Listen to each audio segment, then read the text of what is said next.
Buenos días a todos, hermanos. Gracias por invitarme. Un privilegio compartir con ustedes en esta mañana. Bueno, y así en vivo, porque me preguntaron si lo quería grabar o hacerlo en vivo, y no, prefería en vivo, porque por ahí podemos participar. No sé si se permite que alguno abra el micrófono, pero para leer algo, así, bueno. Entonces ahí podemos participar. El riesgo es que si se corta internet, sigue Darío. Yo ya lo hablé con él, así que no hay problema. Está todo resuelto. Bueno, muy bien. Damos gracias a Dios por este domingo que el Señor nos da. Qué hermoso es poder participar de la cena. No es de la forma que quisiéramos, seguramente. También ahí nosotros sí participamos también. Pero bueno, es la forma en que Dios lo permite en este tiempo. Y oramos para que podamos estar ahí físicamente también juntos, ¿no? Esa es una oración, ojalá que pueda ser pronto. Pero estamos pasando un tiempo de prueba, sin duda. Algo muy particular esta época, ¿no? Muy particular. Y pensaba, ¿no?, en la palabra de Dios, que no es algo extraño, como dice la Biblia, ¿no? Como si nos pasara algo extraño. No es algo extraño, las pruebas o las circunstancias. Porque Dios tiene todo eso pensado. Dios tiene todo esto pensado. O sea, a nosotros nos tomó por sorpresa toda esta situación, ¿no? Pero a Dios para nada. O sea, Dios ya sabía absolutamente todo. Y desde siempre Él tenía planes y propósitos para este tiempo. Claro que nosotros no lo sabíamos. Nosotros no lo sabíamos antes. Nos fuimos enterando de a poco, nos vamos enterando de a poco, porque tampoco sabemos a ciencia cierta cómo sigue esta historia. Pero Dios sí sabe todo. Y si bien Él en la Biblia no nos profetizó esto, pero sí en la Biblia nos prepara y nos cuenta de cómo vos y yo tenemos que estar para afrontar este tipo de situaciones, y cómo espera Dios que vos y yo podamos transitar este camino. ¿Y para qué? ¿Para qué es todo esto? ¿Verdad? Entonces me gustaría que podamos meditar en esta mañana en un pasaje de la palabra de Dios que tiene absolutamente todo que ver con este tema de las circunstancias difíciles o de las pruebas que Dios permite en nuestra vida. Me gustaría que podamos meditar juntos en los primeros versículos de la carta de Santiago. Entonces vamos allí a Santiago y vamos a buscar en la palabra de Dios esta hermosa carta de Santiago. Capítulo 1, desde el verso 1. Vamos a leer allí. Santiago, capítulo 1, verso 1. ¿Sí?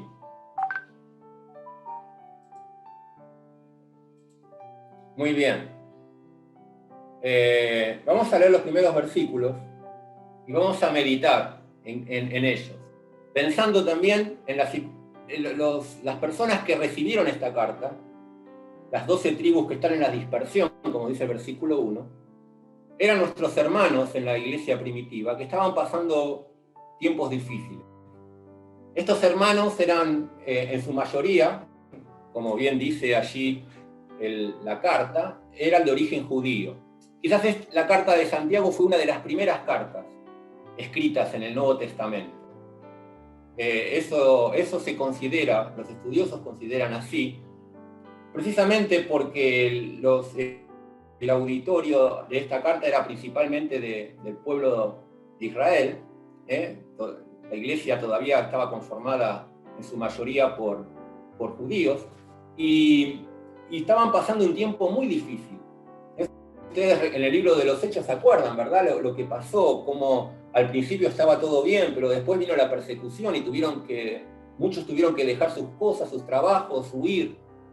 Y esa situación que Dios permitió para extender el Evangelio también, bueno, sin duda trajo una crisis y una situación bastante complicada en la vida de los hermanos.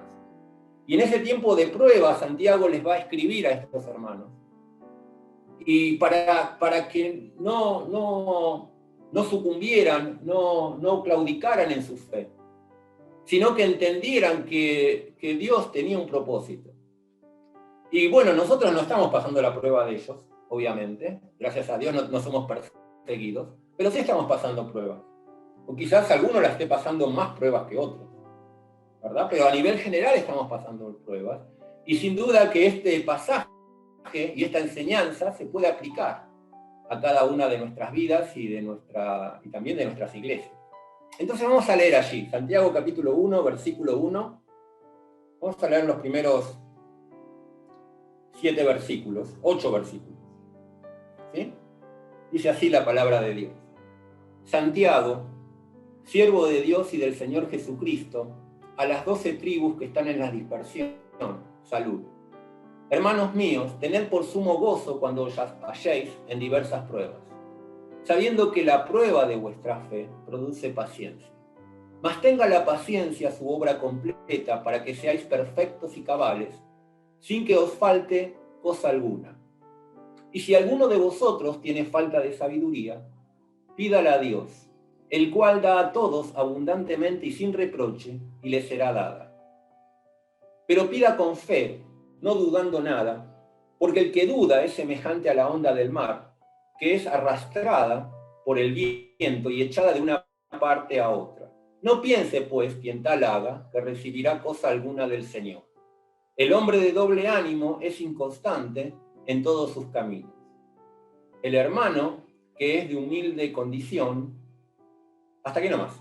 El hombre de doble ánimo es inconstante en todos sus caminos. Y entonces aquí tenemos este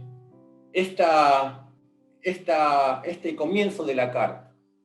Y empieza de una manera curiosa, ¿verdad? Empieza con el saludo de Santiago. Creemos que este escritor, Santiago, no es Jacobo, no es el apóstol Santiago o Jacobo, el hermano de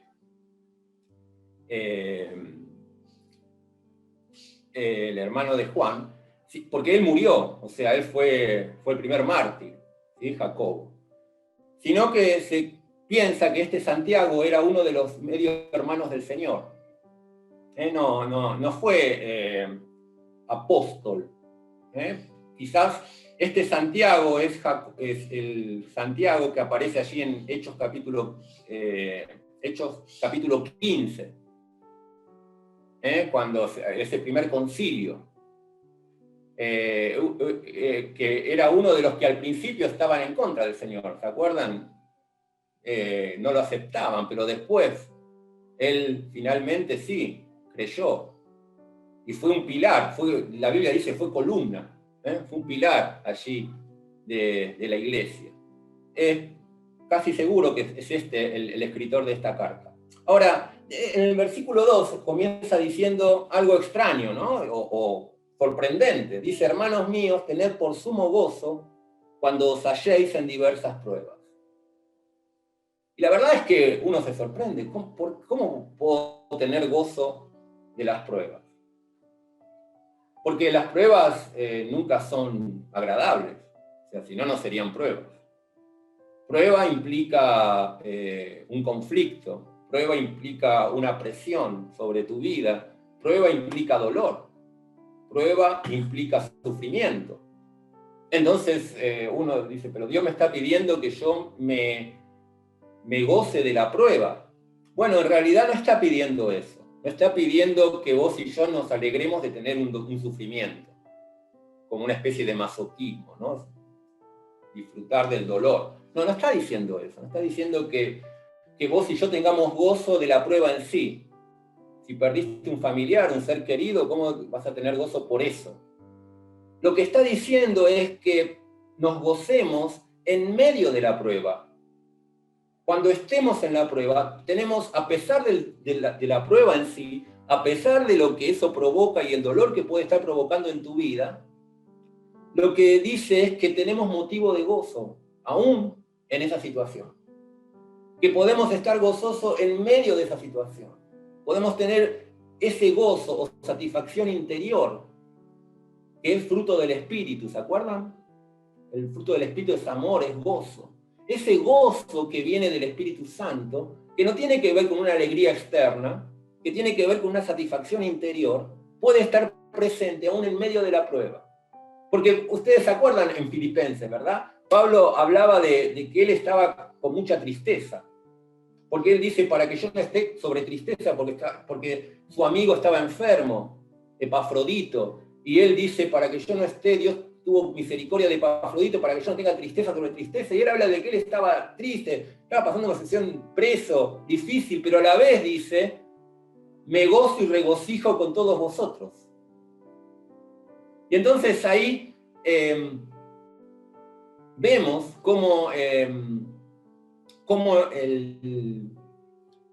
apóstol Pablo podía tener gozo en medio de la prueba. Y entonces de eso está hablando acá. Dice, tened por sumo gozo cuando halléis en diversas pruebas. La palabra diversas significa de todos los colores, multicolor. Diferentes. Uno dice, ¿vieron cuando te vienen los problemas? Nunca te vienen solos, ¿verdad? Vienen de a grupos. Entonces, viste, cuando te llega un problema, generalmente no viene un problema solo. Vienen así, como una catarata, ¿verdad? Bueno, de eso se trata este pasaje. Cuando te vengan problemas de todos los colores, cuando te vengan diversas pruebas, dice, podés tener gozo. Sumo gozo. Ahora, decís, ¿cómo puedo tener gozo? ¿Por qué puedo tener gozo? Bueno, este pasaje nos va a dar la razón por la cual podemos tener gozo en medio de las pruebas. Y en primer lugar, lo que va a decir es, el versículo 3, sabiendo que la prueba de vuestra fe produce paciencia. Lo primero que el primer motivo es que la prueba tiene un producto precioso. No me tengo que gozar de la prueba, sino de lo que la prueba va a producir en mí y en vos. Sabiendo que la prueba de vuestra fe produce. Hay algo que la prueba produce en tu vida, cuando vos transitas por ella de la mano del Señor. Cuando vos transitas por la prueba de la mano del Señor, esa prueba va a producir algo. Dios no la envía porque sí, porque quiere que sufra yo, que sufras vos. Dios no es así. Dios no disfruta del sufrimiento nuestro. Y entonces, ¿por qué me envía pruebas? Porque Él quiere producir algo. Algo que no se puede producir de ninguna otra forma. ¿Y qué es lo que la prueba produce? Bueno, el versículo 3 dice, produce paciencia. Produce paciencia. Esta palabra es muy interesante. La palabra paciencia, aquí en Santiago. Esta palabra significa literalmente permanecer debajo. Persistir o permanecer firme debajo de esa prueba. Lo podríamos traducir, más que paciencia, lo podríamos traducir quizás resistencia. ¿Sí? O también, esa es una forma pasiva de la palabra paciencia, o sea, el hecho de resistir, de permanecer firme ante esa prueba. Pero también tiene una forma activa la palabra paciencia. Por ejemplo, cuando tenemos que ser constantes en la oración, por ejemplo, cuando dice la Biblia. O sea, yo puedo permanecer firme en lo que estoy haciendo, en medio de la prueba. De eso se trata la palabra paciencia aquí.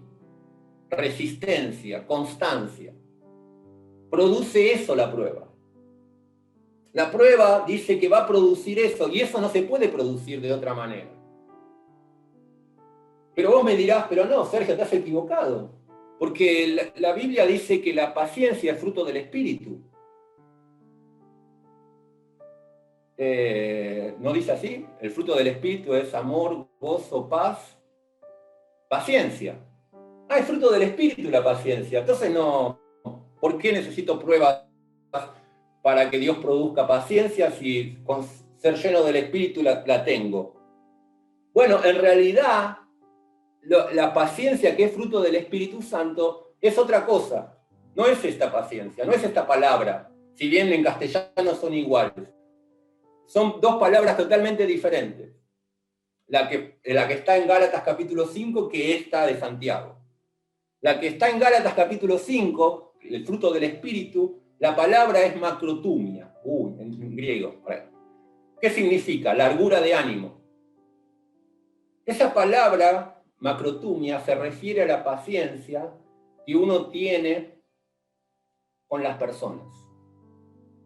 Es la paciencia del hecho de alguien que no se altera o no se enoja fácilmente con tu vecino, con tu hermano, con tus familiares. Ese tipo de paciencia, macrotumia.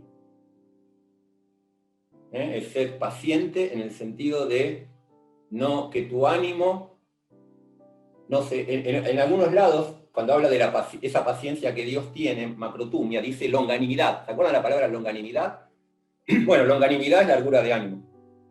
Dios tiene paciencia, esa paciencia con vos y conmigo todo el tiempo.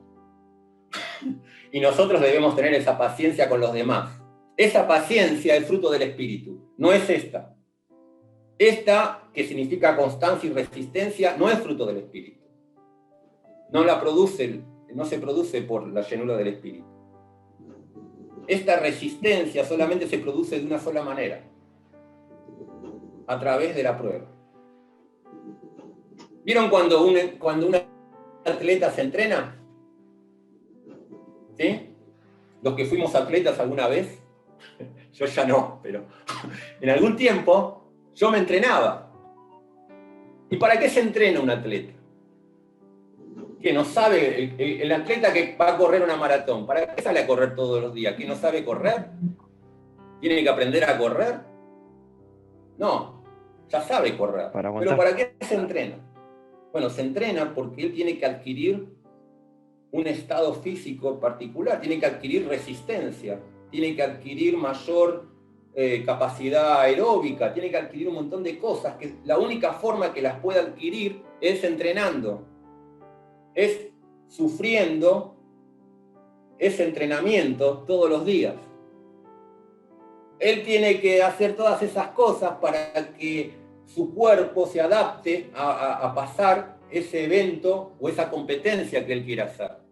El atleta se entrena y no hay forma, no hay que, pero si toma vitaminas o si duerme todo el día para guardar fuerzas para la carrera, no.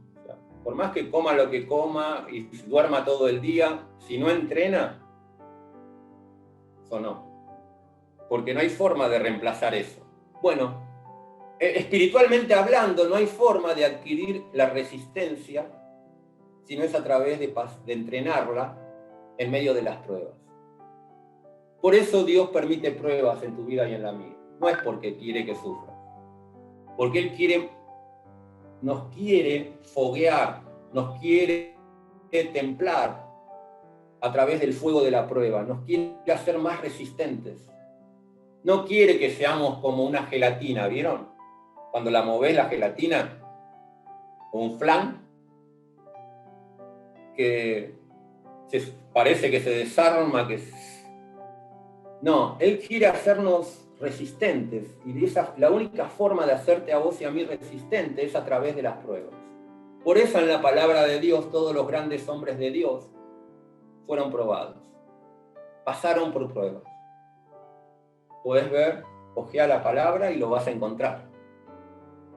Entonces, ¿por qué te podés gozar en medio de la prueba? Porque la prueba produce paciencia. Hay algo que Dios está haciendo en tu vida.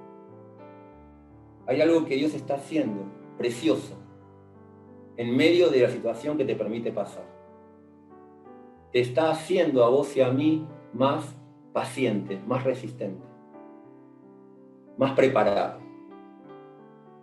La prueba nos puede inducir al gozo porque produce paciencia. Ahora, no solamente es el producto de la prueba, la paciencia, sino que la prueba tiene un propósito. Dice el versículo 4, mas tenga la paciencia su obra completa, para que seáis perfectos y cabales, sin que os falte cosa alguna. Versículo 4 dice, mas tenga la paciencia su obra completa, para que seáis perfectos y cabales. La idea es que Dios con la paciencia tiene un propósito, produce, con la prueba tiene un propósito, produce paciencia, pero el propósito es que seamos perfectos y cabales. ¿Qué significa perfectos? Bueno, significa completos, significa maduros, significa alguien que ha logrado desarrollar todo su potencial. Y entonces Dios quiere hacernos completos. El propósito de Dios es que seamos perfectos y cabales. Cabales y perfectos, las dos palabras en realidad dan la idea de lo mismo. Algo que está pleno, que llegó a su máximo desarrollo. El Señor quiere hacernos a la imagen de su Hijo, ¿verdad? Ese es el propósito final en tu vida y en la mía. Y las pruebas son un instrumento de Dios. Créeme que si hubiera otra manera, Dios lo haría de otra manera. Pero es la manera. Aún nuestro Salvador, en su perfección, fue probado. Dice que Él aprendió obediencia pasando por sufrimientos. El Señor Jesús fue probado. Ahora, ¿cómo va a aprender algo el Señor Jesús? Bueno, porque en realidad, si lo pensamos, Dios nunca fue probado, porque Dios es Dios. O sea, Dios nunca sufrió una necesidad como Dios. Pero el Señor en su humanidad, al identificarse con nosotros, Él mismo se sujetó al sufrimiento y a la prueba. Y de esa manera Él fue probado. Y es nuestro ejemplo. ¿Ves? La prueba no es un accidente. La prueba no es algo que Dios no puede evitar, o un castigo. La prueba es algo que Dios permite o envía, porque Él quiere producir paciencia, y porque Él también tiene el propósito de hacernos perfectos y cabales. En ese sentido podemos gozarnos de que Dios quiere hacer eso a nosotros. Claro que el medio no nos gusta, pero bueno, es el único medio para lograrlo. Ahora, entonces decimos que la prueba produce paciencia, pero la prueba tiene un propósito de hacernos maduros y perfectos. Pero también hay una promesa en la prueba. Por eso también podemos gozarnos. Dios promete algo en la prueba. Fíjense el versículo 5. Leamos, dice ahí, y si alguno de vosotros tiene falta de sabiduría, pídala a Dios, el cual da a todos abundantemente y sin reproche, y le será dada. Pero pida con fe, no dudando nada, porque el que duda es semejante a la onda del mar, que es arrastrada por el viento y echada de una parte a otra. No piense, pues, quien tal haga, que recibirá cosa alguna del Señor. Dice, si alguno de vosotros tiene falta de sabiduría, pídala a Dios, y le será dada, y le será dada. Y acá tenemos una promesa que hace Dios. Si uno tiene falta de sabiduría, siempre ustedes saben que cuando uno interpreta la palabra de Dios, cada versículo debe ser interpretado en su contexto, ¿verdad? Regla fundamental para interpretar la palabra de Dios. Si no, podemos llegar a conclusiones totalmente equivocadas. Nunca debemos sacar un versículo de su contexto. Entonces, yo bien podría decir, yo tengo falta de sabiduría, ¿verdad? Se la voy a pedir a Dios. Por ejemplo, no sé, tengo que rendir un examen y no sé nada. Entonces voy a orar al Señor que Él me dé sabiduría porque tengo que rendir el examen, porque la Biblia dice que si alguno tiene falta de sabiduría, que se la pida a Dios. Así que yo voy a hacer eso, voy a aplicar la Biblia y voy a pedirle sabiduría a Dios porque no estudié, no sé nada, y Él me va a dar sabiduría. Bueno, no funciona así. No es eso lo que dice el versículo. El versículo dice eso, pero está en un contexto. El contexto del versículo 5 es todo lo que acabamos de leer. El contexto es, si en medio de la prueba que estás pasando, no sabes, tenés falta de sabiduría, si no sabes cómo seguir adelante, si no sabes qué es lo que Dios está haciendo, si te encontrás como desorientado o en la oscuridad, Dios te hace una promesa. Si no sabes cómo manejarte en medio de esa prueba, porque no sabes, porque quizás estás en una situación donde emocionalmente estás superado, Dios dice, pedile a Dios la sabiduría para transitar esa prueba. Y Dios te dice, y le será dada. Y le será dada. ¿Ves? Dios te hace una promesa en la prueba. Él te promete que te va a dar la sabiduría para transitar por ella, que te va a dar la luz para poder caminar de la manera correcta por esa prueba. Pero simplemente tenés que pedirle esa sabiduría a Dios. Si no sabés para dónde disparar, ¿viste? Te vinieron las multiformes pruebas de todos los colores, te cayeron todas juntas, como a Job, ¿se acuerdan? Y dice, pero Job en un momento decía, no sé qué hacer, no, estoy perplejo, ¿qué pasa acá? Porque todo le vino de golpe. Bueno, Dios contestó a Job. Podríamos leer todo ese maravilloso libro. Pero dice Dios, si alguno tiene falta de sabiduría, pídale a Dios. Dice que le será dada. Es una promesa. Una promesa de Dios. Dios te va a mostrar cómo manejarte en medio de esa situación. Pero después dice, pida con fe. Ahí la palabra pida está en un sentido muy activo, casi como que dice, pedísela o demandásela a Dios, esa sabiduría. Pedí con fe. ¿Qué significa una oración de fe? Es el hecho de que Dios te está diciendo, sabé que Dios te va a contestar eso. Ahora,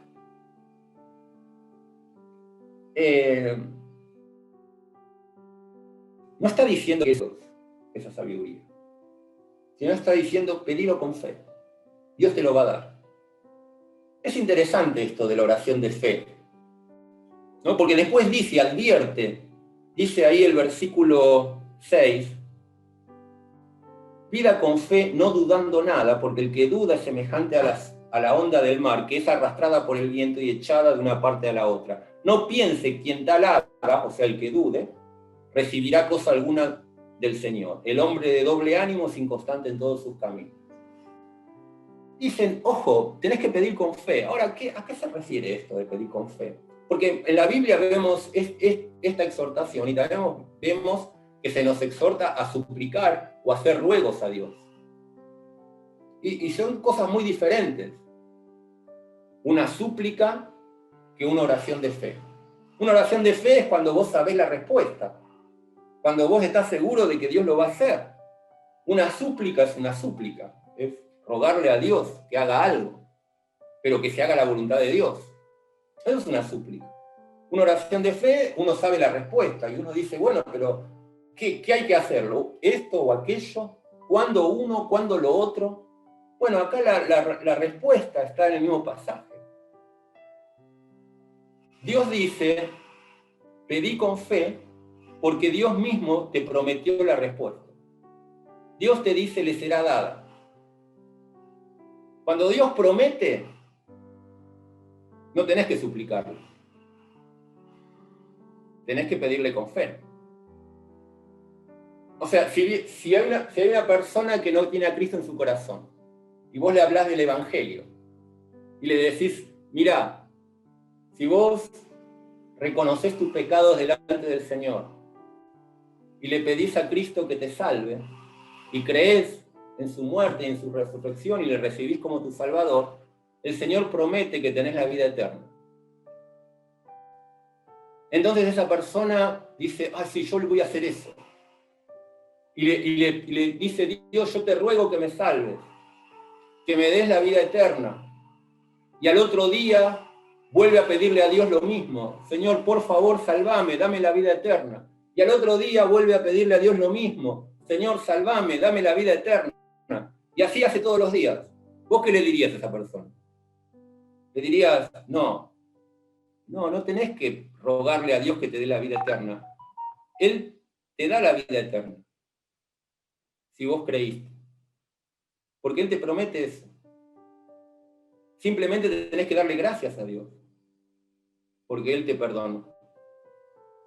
Porque Él lo hizo. Porque Él te prometió salvación. Si Dios promete, no tenés que rogarle. Tenés que decirle gracias por lo que Él te prometió que te va a dar. Ahora, diferente es cuando Dios no promete. Eso es distinto.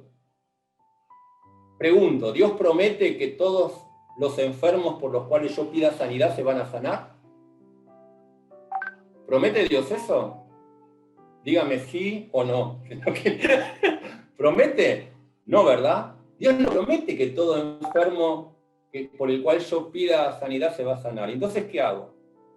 No puedo hacer una oración de fe. No le puedo decir, Señor, gracias porque lo vas a sanar. Porque la verdad es que no lo sé. Pero ¿puedo suplicarle a Dios por la salud de esa persona? ¿Puedo suplicar? ¿Verdad que sí? Puedo suplicar. ¿Se acuerdan del Señor Jesús allí en Getsemaní? El Señor Jesús en Getsemaní hizo una oración de fe. No. Él suplicó. Él dijo, Padre, si es posible, pase de mí esta copa, pero no se haga mi voluntad sino la tuya. Fue una súplica. Ahora, ¿pero se acuerdan cuando el Señor oró antes de la resurrección de Lázaro? Ahí no fue una súplica. ¿Se acuerdan? El Señor dijo, Padre, gracias te doy porque siempre me escuchas. Él sabía que Lázaro iba a resucitar y que era la voluntad del Padre que así fuera. No le suplicó que resucite Lázaro, ya sabía. Pero en Getsemaní era diferente. En Getsemaní era diferente. Él dijo, no se haga mi voluntad, sino la tuya. Cuando la palabra de Dios, hay una promesa de Dios, Dios te dice, pedí con fe. Porque Dios ya lo prometió. Decirle Dios gracias. Y acá hay una promesa, dice, si alguno tiene falta de sabiduría, pida con fe. Señor, gracias, me vas a dar la sabiduría, porque vos dice acá tu palabra que así es. No es porque yo lo estoy imaginando. Tu palabra lo dice. Me vas a dar sabiduría, me vas a dar la salida. Porque el Señor dice, su promesa, que no nos dejará ser probados, aunque en castellano dice tentados, no es tentados. La tentación es otra cosa. Probados. Dios no nos va a dejar ser probados más de lo que podemos resistir. Sino que dará juntamente con la prueba, ¿qué cosa? La salida. La salida. Dios te va a dar sabiduría. Entonces pensamos, bueno, la prueba es dura. Estamos pasando pruebas duras. O algunos quizás están pasando peores pruebas. Eso produce dolor.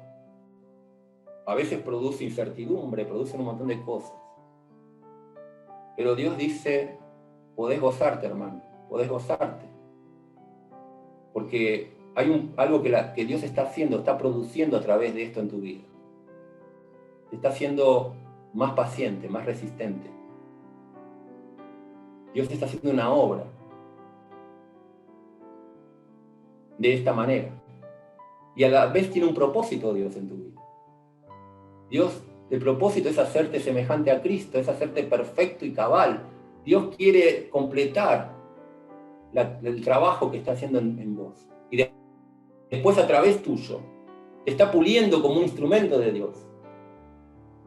Para la gloria de Dios. Pero si esto fuera poco, dice, yo te prometo algo. Te prometo que te voy a dar sabiduría. para que te puedas manejar en medio de esta situación. ¿Se acuerdan del Salmo 23? Sí, cómo no se acuerdan del Salmo 23, ¿verdad? Jehová mi pastor, nada me faltará, en lugares de delicados pastos me hará descansar. Hasta ahí es maravilloso. Pero después viene la parte que dice, cuando ande en valle de sombra de muerte. Y vos decís, epa, ¿no eran lugares de delicados pastos por donde Dios me va a hacer pasar? ¿Y cómo? ¿Ahora hay también valles de sombras de muerte por los que tengo que caminar? Bueno, sí. Entonces, ¿qué dice? Cuando andes en valle de sombra de muerte, no temas mal alguno, pedile al Señor y enseguida te va a llevar a los delicados pastos. Instantáneamente que le pidas, el Señor te saca del valle de sombra de muerte y te lleva al lugar de los delicados pastos. No dice eso el Salmo. Dice que cuando ande en valle de sombra de muerte, no temeré mal alguno. ¿Por qué? Porque tú estarás conmigo. Y tu vara y tu cayado, la vara y el cayado, sobre todo el cayado, es para guiar, ¿no? Para que no se desvíe, para traer de vuelta. Es la sabiduría. Es la guía de Dios y la presencia de Dios en medio de la prueba. No dice que va a disolver la prueba o la va a hacer desaparecer así, como muchos nos quieren hacer creer, ¿no? Pare de sufrir, ¿no? Si tenés una prueba es porque algo está mal. Eso es mentira. El Señor sufrió pruebas. Pero el Señor sí promete su presencia. No podemos parar de sufrir la prueba, pero podemos gozarnos en medio de ella, por la guía del Señor y la presencia del Señor. Él promete eso. Tú estarás conmigo. Cuando ande en ese valle de sombra de muerte, el tiempo que sea que tenga que estar ahí, vos vas a estar conmigo. Vas a estar de la mano del Señor. Podés agarrarte de la mano del Señor. Entonces es diferente, ¿verdad? La prueba para un hijo de Dios, que se agarra de la mano de Dios, que la misma situación para uno que no tiene nada a qué aferrarse. Es muy diferente. Porque nosotros tenemos algo que la prueba produce, que es la paciencia. Tenemos un propósito. No es porque sí, no es un capricho del destino. Es algo que Dios quiere producir en mi vida, que es hacernos perfectos y cabales. Tenemos una promesa. El Señor nos promete sabiduría. Pero pídala con fe, dice. No. El hombre de doble ánimo, la palabra ahí, doble alma, es inconstante en todos sus caminos. Si yo estoy tirando para los dos lados distintos al mismo tiempo, no. Tengo que aferrarme al Señor. Este es tiempo para estar aferrado al Señor. No solo en la prueba, en todo momento. Pero qué maravilloso es que esto no es algo que Dios no ha calculado. Al contrario, es algo que es necesario. Para Dios es necesario este tiempo. ¿Se acuerdan? El Señor Jesús decía, es necesario que el Hijo del Hombre va. Son cosas necesarias en el plan de Dios. Lo importante es que vos y yo ocupemos el lugar que tenemos que ocupar. Y que glorifiquemos a Dios aún más, lo podemos hacer en este tiempo que quizás en otro tiempo. Depende de cuán aferrados vos y yo nos estemos de la mano del Señor.